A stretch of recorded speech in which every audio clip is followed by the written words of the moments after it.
Hey everyone, it's Kristen. So we're still on this series. You're probably gonna get tired of this series before long. We're almost done with it though. We're gonna do my favorite story out of this book. I just think it's a sweet and kind of unexpected story. I really enjoy it. I thought it was really cool. So we start off with Raven. It says, no one remembered Raven on Valentine's Day. She's like, that suits her just fine. While everyone's out, dancing, having a good time, she was there to answer the call. And apparently this house is being haunted by a ghost. And this family called the police, and the police were, laughed at them and said, call. And Raven says, the ghost girl in Titan's Tower. And he's like, well, yeah. And apparently the little girl, Jane, saw the ghost. And Raven, gets down to her level and says, tell me about this ghost. And the little girl says, they're stabbing hands. It's like, and Raven's like, it's okay, Jane, nothing I haven't seen before. Because Raven is actually the daughter of a demon lord, Etrigan. I think he's the demon lord. I mean, I'm pretty sure he is. Like, a demon lord. I mean, he's definitely a demon. Because Raven mentions all the time, like in this story, about all the palaces he has and how they, like, night always reminds her of growing up in his palaces. And Raven has she just has a difficult time, like, trying to fight off her father's control, to fight off that, like, demonic influence. And she actually has gone evil a couple times.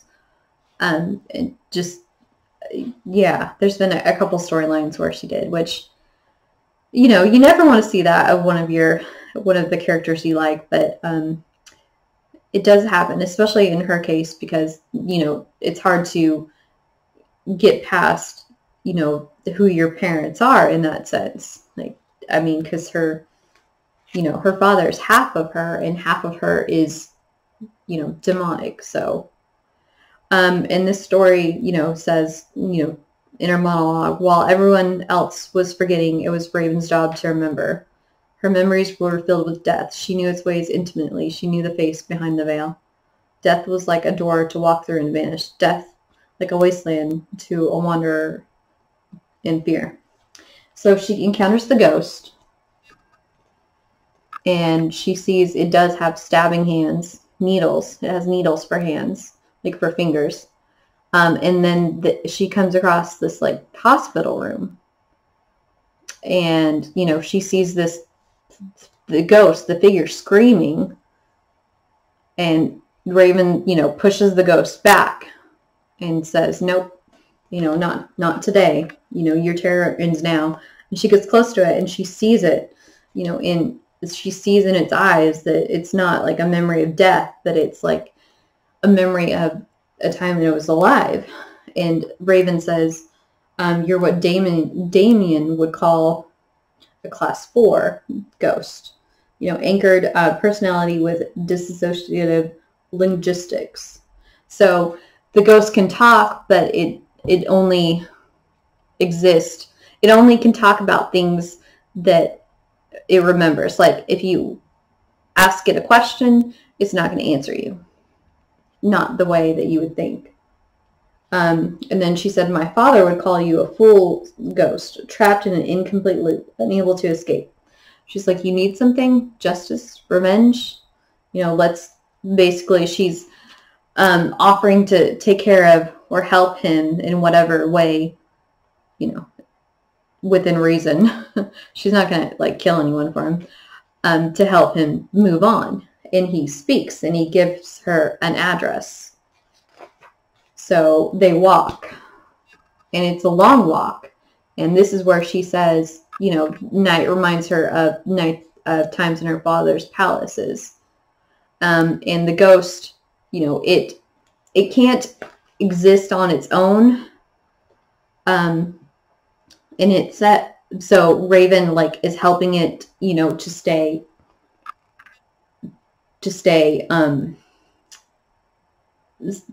there. Like she's anchored it to this world so that it can keep being there and reappearing, basically, because it's like existing outside of its normal range.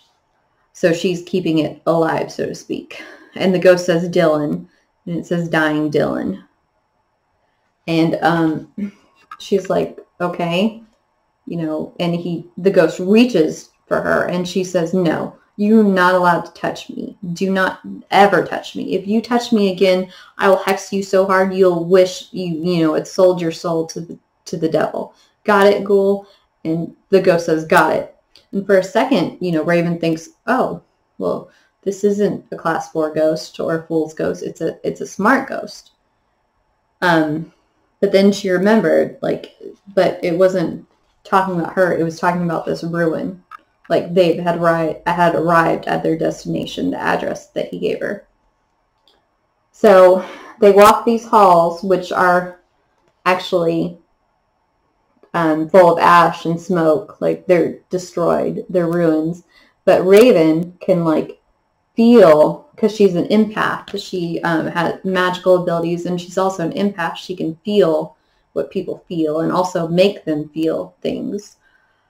So she can feel like the kids that used to be in these halls, all the teenagers, all the you know, the pheromones and hormones. And so they walk down the hall and they see Dylan. He's sick and everyone is scared. But Dylan really is the one who should be scared.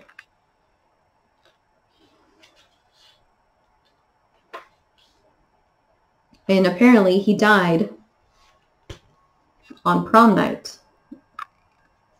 You know, he died on prom night. So he didn't get to go to prom. And so what he's saying, and he says dance. And Raven, you know, she's like, oh, you know, I don't know how to dance. I don't know how to dance either. I've never been to a dance, and I've never danced. Like, yeah.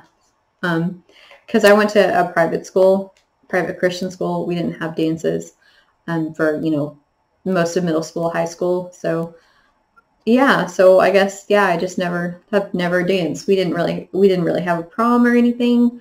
So yeah, the way she described this dance, I guess, just kind of like hit me. I was like, oh, wow.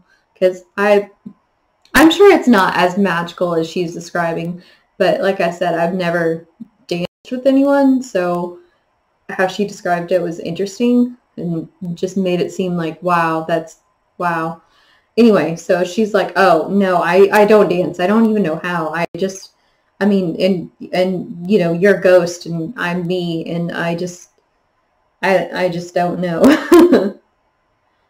And, you know, but even though she doesn't know how to do stuff, sometimes she just knows how to do stuff. Like it just comes naturally. So she actually reaches out her hand to the ghost, and the ghost takes it.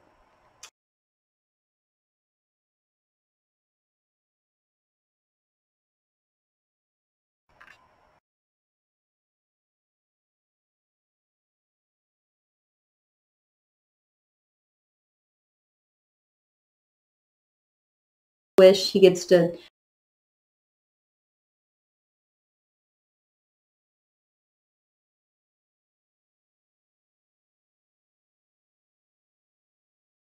scene. And that's also what it makes me think of. That's also why I kind of, you know, love this story the most out of all the stories.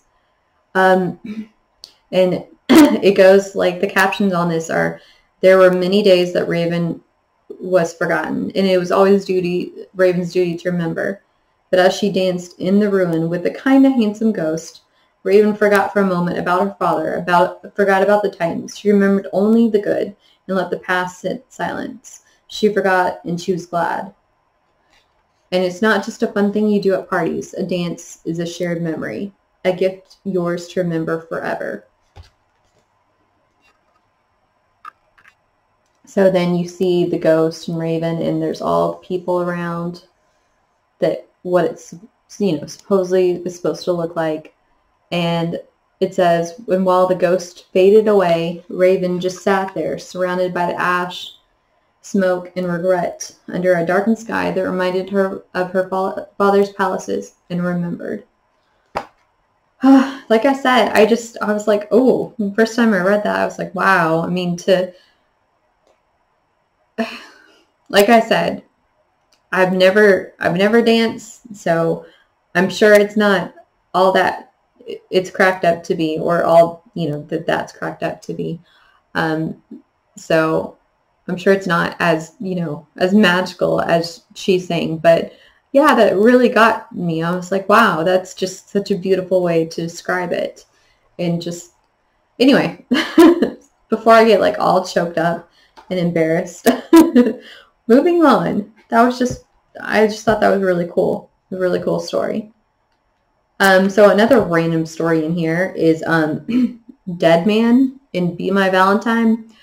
Deadman was a circus. I didn't know a lot about this character, to be honest, but you know, this said he's actually was a circus performer, a trapeze artist who performed in like this red costume and white skull makeup. And he was killed mid-performance. It was like by a guy who was trying to get into this gang. It was like an initiation. And so this Hindu god, Rama, and I can't remember the rest of the god's name, and I so apologize because I really don't know that much about Hindu gods or culture. So I apologize. The god actually gave him his powers, and so that he could, you know, get justice for being killed. So basically what Deadman can do is he can pass from like body to body, like, and control them for the moment. And the person or animal that he controls has no memory of being controlled. And that's how he passes like through life. And that kind of reminds me of when in the X-Men animated series, when they did Phalanx, the, you know, Moira Taggart's and Professor Xavier's son, you know, he would pass from body to body in order to go places, and he would leave like the bodies behind in a weakened condition. But Deadman doesn't leave them that way. He just leaves them like with no memory, like they don't know what's going on. So anyway, he's using a bird to travel, and he finds this Valentine on the ground. You can see it's Harley Quinn, and it says, you know, they've marked out what it originally said, and it says just crazy creep. And he sees this little kid with a backpack stumbling, running towards the train, like, and there's a train coming. So he possesses him and basically pushes him out of the way. And he normally doesn't know who he's possessing. Like, he doesn't get their memories or anything. But if they had something really traumatic happen to them, like right before or recently, then he can see those memories. And that's what he sees, is this little kid, Aiden, getting picked on at this Valentine's party. And he's 9 years old in the 4th grade. And all these kids have been sending him or giving him mean Valentines at this party. And he's like, I can understand you wanting to cut out of the party early, to leave school early, but I wouldn't want you to end your life early. I mean, so, you know, that's why he possessed him, so that he could save him. So he goes back to the school, you know, as Aiden, as the kid, and he finds the kid, the bully, and, you know, basically Dougie is eating all the cupcakes that are meant for everybody. And Aiden says, "Hungry, Dougie? Well, I have a bag of nasty words that you can eat instead." And basically, you know, he does all these cool tricks and like flips and kung fu moves. And he said, you know, words like death, kill, murder. Did you ever stop to think about how they might affect a kid? You know, he was like speaking as Aiden. He was saying, I was feeling really bad about myself reading all these, you know, terrible things, terrible cards that you guys had written for me. And did you ever think about how that would affect me? And you know what? I almost got hit by a train. And how would, you know, how would that have affected you even? And my parents and all the kids at this school? I died because of your mean words. You didn't really think that out, did you? And so basically they're just like, oh, just get away from me, freak. And he's like, I was going to beat you, you know, give you a beating, but I see that someone already has. And you can see the bruises on Dougie's arm. And Dougie's like, my stepdad. And usually people that are, I mean, psychology has said sometimes people that are bullies because they are bullied. And in order to feel like they have some control, some power, they bully others. So that's what this little boy Dougie is doing, that his stepdad beats him, so he's a bully to other kids so that he can feel like he has some control, he has some power. And the teacher runs back in because she was called to the principal's office. Deadman did that. And, you know, she's like, oh, Aiden, you're back. What happened? And Aiden says, well, they pulled a prank on me, but it's okay. Like, I think Dougie is really sorry about what he did, and he needs someone to talk to. And the teacher says, would you please come with me, Dougie? And Dougie, crying, is like, okay. And everyone, all the kids are like, oh my gosh, dude, that was awesome. And look, there's a kid wearing a Batman shirt. And they're like, oh, so awesome. Like, I can't believe you know, did that. And wow, you know, you stood up to him. And Aiden, as Deadman, talks to this girl and says, hey, she's like, Sarah, hey, Sarah, do you have an extra Valentine's card? And she's like, sure, here. And he's like, thanks. And then we cut to this scene where this bus driver says, are you ever going to read it? And Aiden's like, what? And the bus driver says, you've been staring at that card in your hand for the whole ride. Are you ever going to read it? And Aiden's like, oh, okay. And apparently Deadman has written him a card and said, hey, Aiden, just a couple thoughts from a friendly ghost. First parts of today will always be a blur. And if your classmates ask you to do any more like flips or kung fu, you know, moves, then just tell them you have nothing to prove. And most important, remember, the world is a good place. And to lots of people, that's because a kid named Aiden Murphy is in it. Your family will tell you that, and so will your friends. And I'm betting a girl named Sarah will too. You know, dude, she likes you. And he's like, yeah, 4th grade stings, but it really is just a fraction of your life. You have no idea how good the rest will be. Hang in there, friend. And then the bus driver says, is this your stop? And Aiden says, yes. And Deadman says, yeah, mine too. So I just thought that was a cute little story. And it says a lot about bullying, how that, you know, you sometimes don't think about kids, especially, can be so cruel. And they don't think about how the impact of people, because words have a lot of power, you know, for positive or negative. I mean, unfortunately, though, you could be told 5 positive things in one day, or even 10, and remember the one negative thing that someone said, because just we are so hard on ourselves, and we tend to look at ourselves in such a harsh way and remember mostly just the negative things. So I just, you know, I think that if everyone just kind of went out of their way and tried to be nicer to each other, and maybe even just give someone a random compliment, you know, don't be, you know, don't be creepy about it, but just be like, you know, I'll tell girls that I really like your dress, when, I mean, I do really like it, but, you know, it makes them feel better if you even say, wow, you know, I like your dress. So, I mean, I remember like a handful of the best compliments I've ever gotten is a little girl said, "Mommy, you know, she's so pretty. She looks like a superhero." I swear I did not, like, I wasn't even wearing a superhero t-shirt. I was at work in my work uniform, and I was just like, wow. Like, and that stuck with me because that was such a huge compliment to me. And the little girl, you know, she had nothing to gain by saying that, but, you know, it was a huge compliment to me, and it meant a lot to me, obviously, because I still remember it to this day. But just, yeah, words have a lot of power, and that's why, like, I wanted to share that video because, you know, it speaks volumes to bullying. And that, I mean, because that is a huge problem in our schools still. It still is a huge problem. I mean, I wouldn't say I get bullied in school, but I was definitely an outsider. I was definitely, you know, the superhero geek girl loner because superheroes weren't cool there in those days. They weren't popular.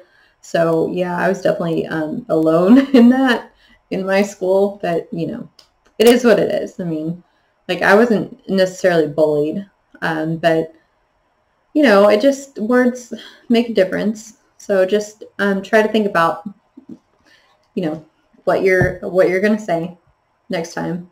Sorry, I didn't mean to do like a, you know, a public service announcement, but I just, yeah, I thought that was really important, and like it spoke a lot, and it just a little short comic book story. Okay, so moving on. The next one we're going to talk about is very weird. I read this and I was like, what? Because it's very weird. So, you'll see. Okay, so apparently a gorilla named Monsieur Mallah has broken into LexCorp. And he just wants them to leave, wants the cops to leave him alone. He's like, I have hostages, you know, just leave us alone. Just leave us be. So it's Mallah. And honestly, I didn't know very much about these characters. I just remember him being like a partner of Gorilla Grodd, you know, the Flash villain. Sometimes, like them working together and stuff. That's like all I really knew about him. So this, like I said, is a very interesting story.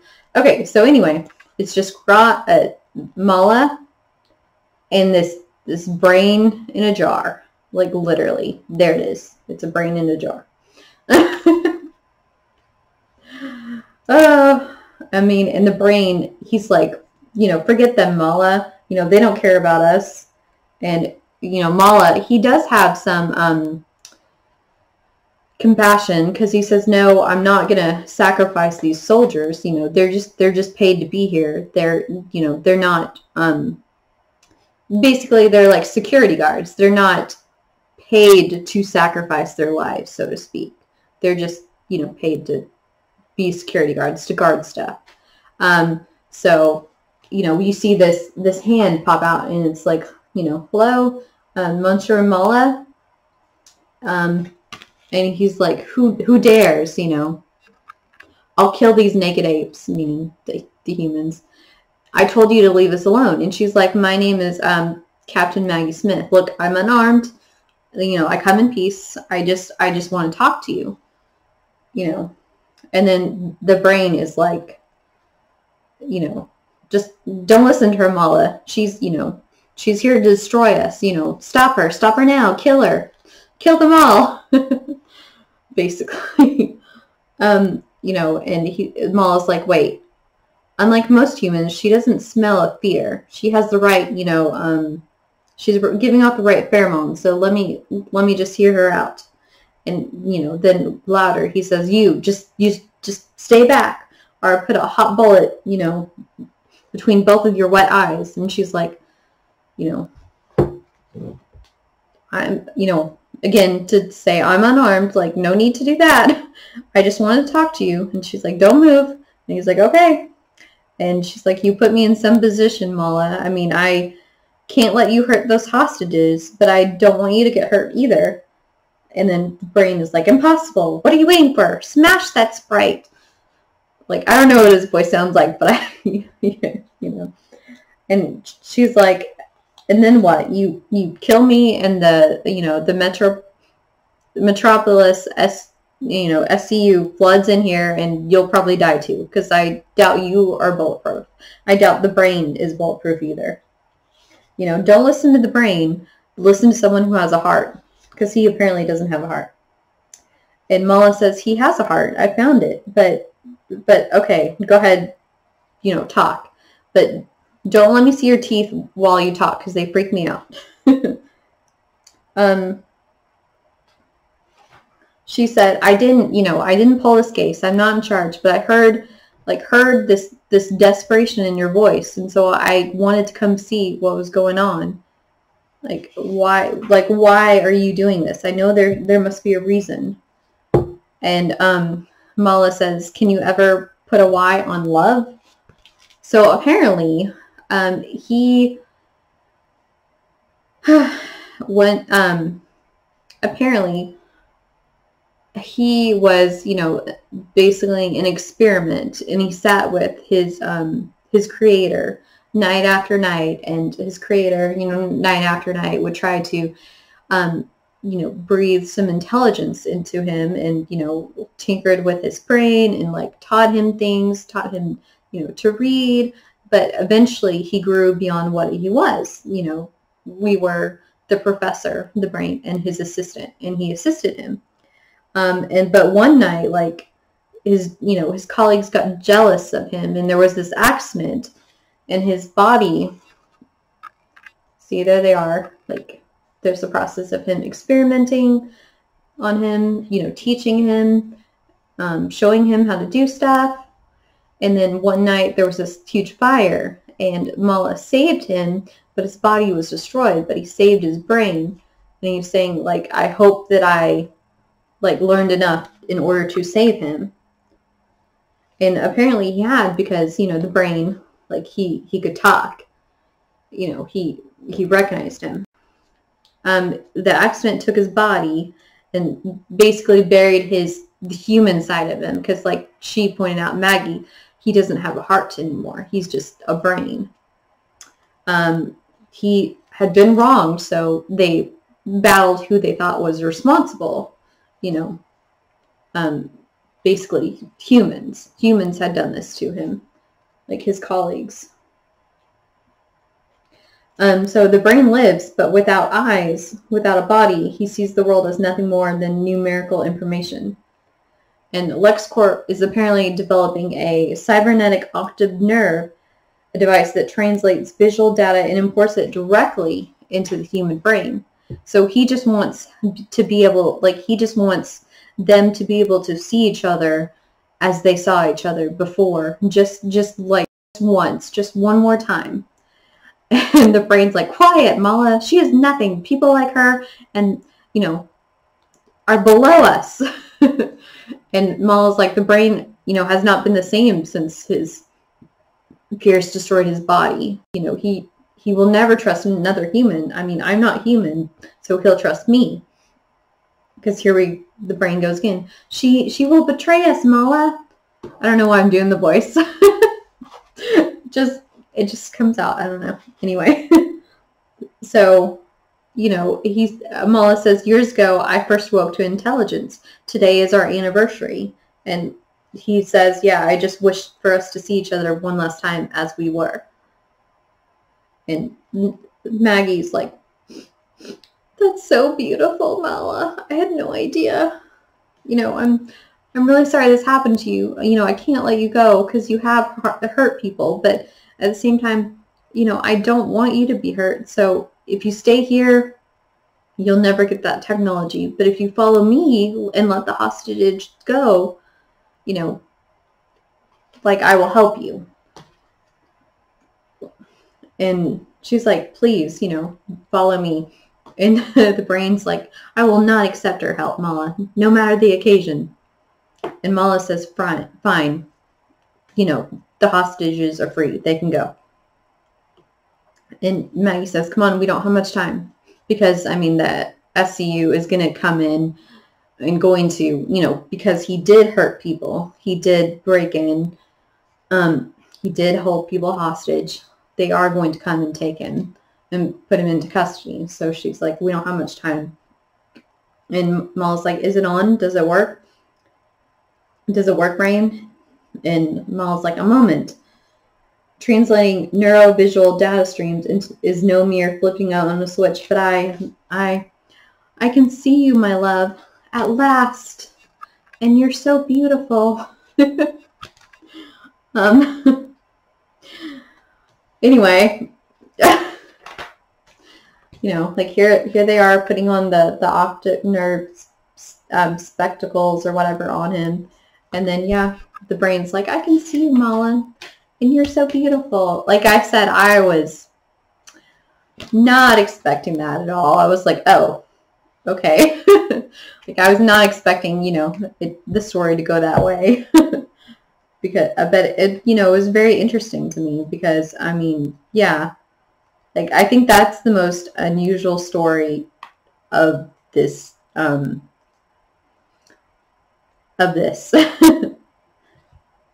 graphic novel.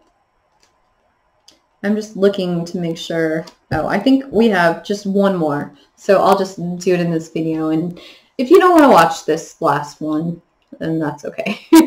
So it's about the demon Etrigan. And if you don't know about Etrigan, his father was actually, well, okay.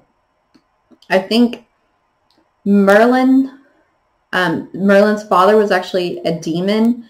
And this demon was also Etrigan's father. And Merlin actually bound Etrigan, the demon, to Jason Blood, a member of King Arthur's court. Not necessarily the Knights of the Round Table, but King Arthur's court. Hey, like the Black Knight. We talked about that in the other, in the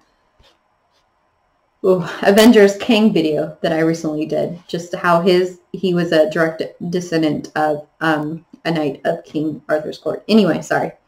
And that's Marvel, not DC. But anyway. Okay, so anyway, Etrigan, he is down in hell to get this this device, this object. It says the most beautiful object in all of creation rests in the deepest pit of hell. And Etrigan usually speaks in rhyme. You know, it's just part of his curse, I guess. And this company that is charged to guard this object, which it looks almost like it's spelled memory, like memorare.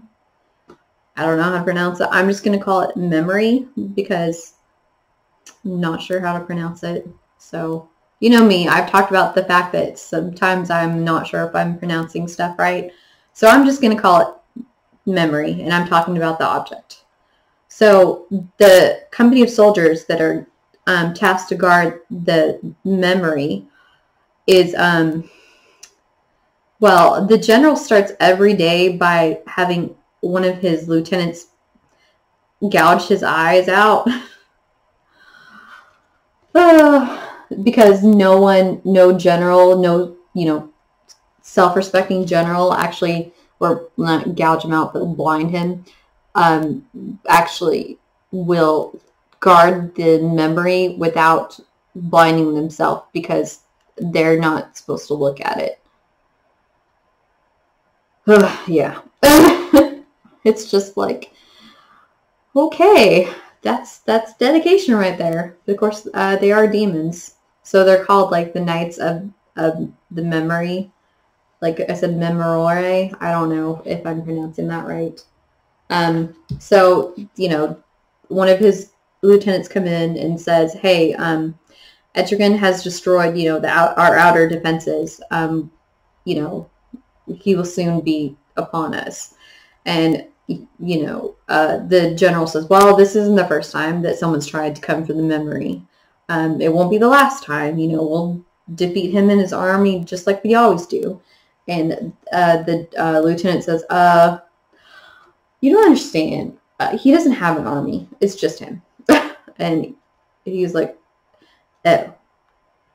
Okay. So they actually get armor that's made from human alchemist that are, you know, that have been banished basically to this part of hell.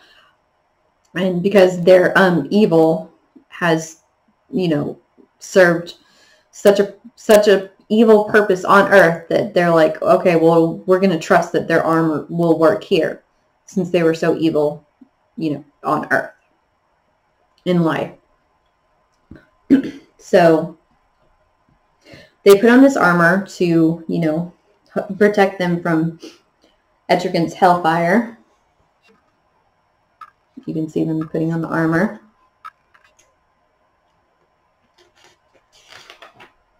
And apparently, like, this is the general telling the story of what has happened, because the lieutenant says, we know that part, General, but what? Go back to before. Like, how did he even set his sight on this place? So he talks about how he's cursed, you know, to share basically his form with a human, Jason Blood. And they're like, a mortal man? And it's like, well, no, not really. I mean, he's been around since King Arthur's day, so no.